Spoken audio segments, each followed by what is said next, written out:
परिचय। क्या आपने कभी निम्नलिखित खाद्य पदार्थों जैसे शीतल पेयों, घी, ब्रेड, दूध, नमक के पैक पर शुद्ध शब्द लिखा देखा है? जी हां, इन सभी पर शुद्ध लिखा होता है। तो आइए पदार्थों की शुद्धता के बारे में चर्चा करें। उद्देश्य। इस पाठ के अंत में आप निम्न करने में सक्षम हो जाएंगे: मिश्रणों के वर्गीकरण के बारे में जानना, मिश्रणों और शुद्ध पदार्थों के गुणधर्मों को पहचानना, किसी विलयन की सांद्रता को समझना, मिश्रणों और शुद्ध पदार्थों में अंतर को पहचानना, निलंबन और कोलाइडल के गुणधर्मों को पहचानना, मिश्रणों के अवयवों को वाष्पीकरण, अपकेंद्रण तथा निस्तारण द्वारा पृथक करना। मिश्रणों का वर्गीकरण। रासायनिक संगठन के आधार पर पदार्थों को दो प्रकारों में वर्गीकृत किया जा सकता है। पदार्थ शुद्ध पदार्थ या मिश्रण होते हैं। शुद्ध पदार्थ दो प्रकार के होते हैं: शुद्ध पदार्थ तत्व और यौगिक होते हैं। मिश्रण दो प्रकार के होते हैं: मिश्रण समांगी और विषमांगी होते हैं। शुद्ध पदार्थ और मिश्रण। शुद्ध पदार्थ वो पदार्थ होता है जिसमें केवल एक प्रकार का पदार्थ यानी तत्व अथवा यौगिक होता है। उदाहरणार्थ आयरन, कॉपर, हाइड्रोजन, जल इत्यादि। मिश्रण वह पदार्थ होता है जिसमें दो या दो से अधिक शुद्ध पदार्थ होते हैं। उदाहरणार्थ समुद्री जल, खनिज, मृदा इत्यादि।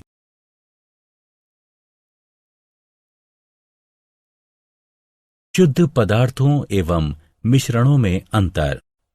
आइए अब एक नजर शुद्ध पदार्थ और मिश्रण के भेदों पर डालते हैं। शुद्ध पदार्थ, मिश्रण। शुद्ध पदार्थ में केवल एक प्रकार का पदार्थ होता है। मिश्रण में दो या दो से अधिक पदार्थ होते हैं। शुद्ध पदार्थों को भौतिक विधियों द्वारा अलग अलग पदार्थों में पृथक नहीं किया जा सकता।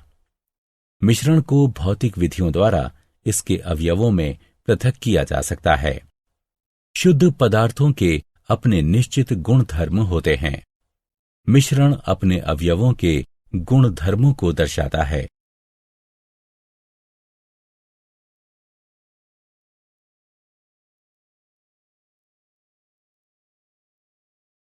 मिश्रणों के प्रकार।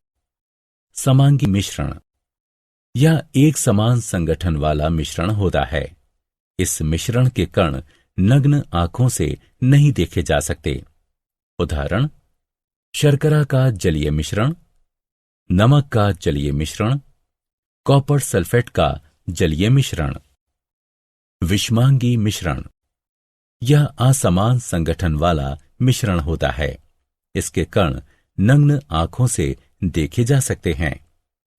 उदाहरण नमक और रेत का मिश्रण, कॉपर और लोहे के बुरादे का मिश्रण, तेल और जल का मिश्रण। विलयन और इसके गुणधर्म। विलयन दो या दो से अधिक पदार्थों का समांगी मिश्रण होता है। विलायक और विलय विलयन के दो प्रमुख अवयव होते हैं।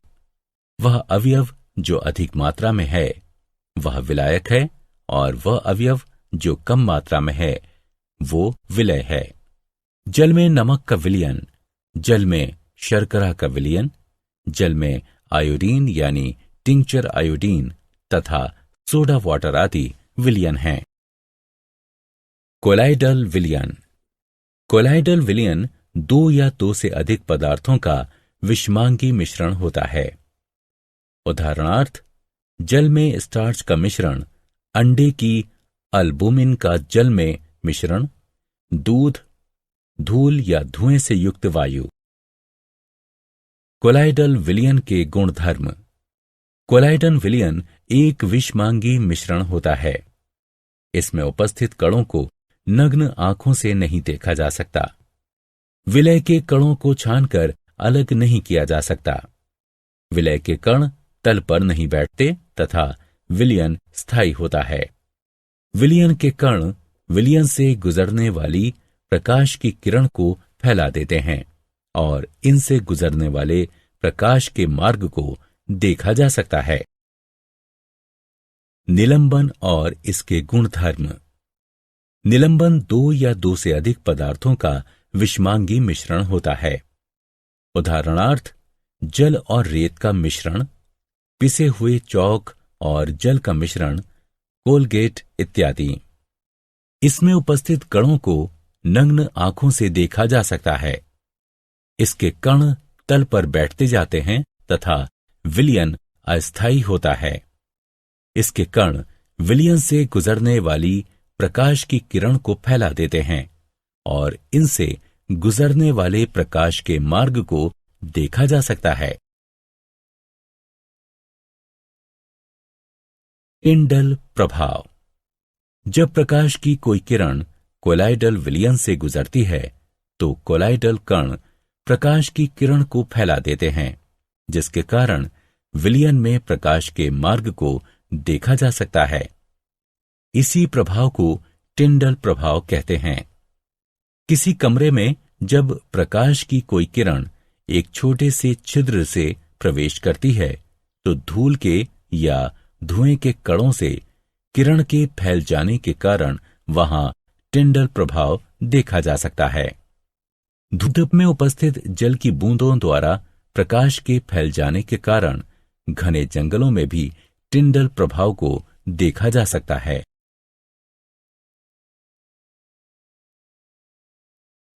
विलयन की सांद्रता।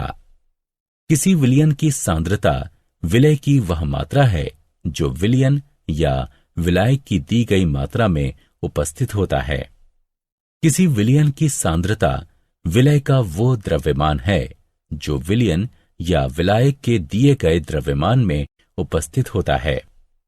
विलयन की सांद्रता उस विलयन के दिए गए आयतन में उपस्थित विलय के द्रव्यमान के रूप में भी दर्शाई जा सकती है। मिश्रण के अवयवों का पृथक्करण। विषमांगी मिश्रणों के अवयवों को निम्न विधियों द्वारा पृथक किया जा सकता है: वाष्पीकरण, अपकेंद्रण, निस्तारण, पृथक्करण कीप की सहायता से, ऊर्ध्वपातन, क्रोमेटोग्राफी, आसवन और प्रभाजी आसवन।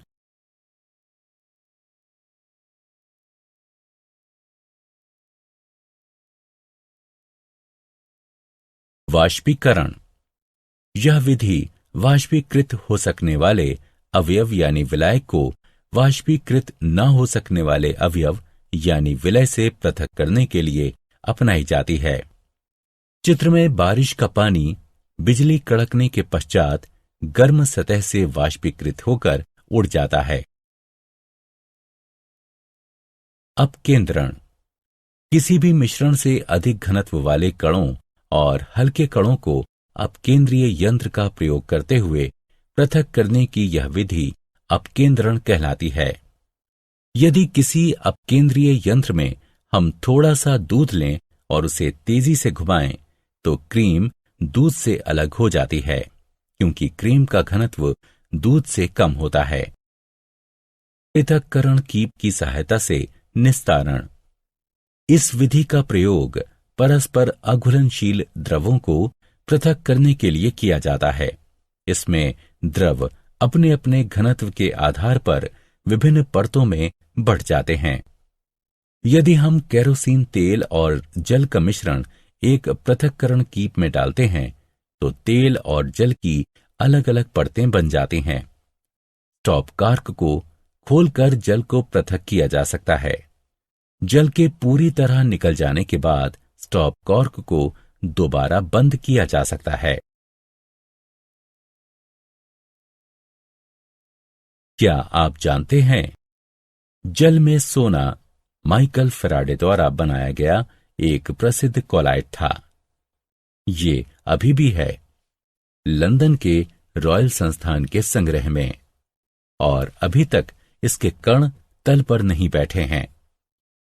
एक समूह के तौर पर कोलाइट की पहचान थॉमस ग्राहम ने सन 1860 में की थी। उन्होंने महसूस किया कि जिलेटिन और स्टार्च जैसे पदार्थ जल में शर्करा अथवा नमक की अपेक्षा बहुत धीमी गति से विसरित होते हैं। साथ ही ये भी देखा कि ये उन झिल्लियों के भी पार नहीं जा पाते जिनसे नमक और शर्करा आसानी से पार हो जाते हैं।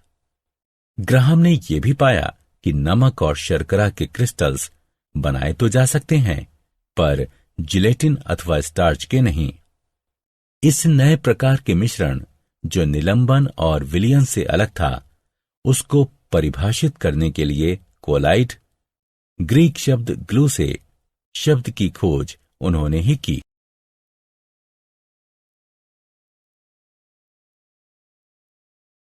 सारांश। आइए हमने जो कुछ सीखा है उसे संक्षेप में दोहराएं। एक मिश्रण में एक से अधिक पदार्थ, तत्व अथवा यौगिक अनिश्चित अनुपात में होते हैं। विलयन दो या दो से अधिक पदार्थों का समांगी मिश्रण होता है। वे पदार्थ निलंबन बनाते हैं जो किसी विलायक में अघुलनशील होते हैं तथा जिनके कण नग्न आंखों से देखे जा सकते हैं। निलंबन एक विषमांगी मिश्रण होता है। कोलाइड एक ऐसा विषमांगी मिश्रण होता है जिसमें उपस्थित कण इतने छोटे होते हैं कि नग्न आंखों से देखे नहीं जा सकते हैं, लेकिन इतने बड़े होते हैं कि प्रकाश को फैला सकें।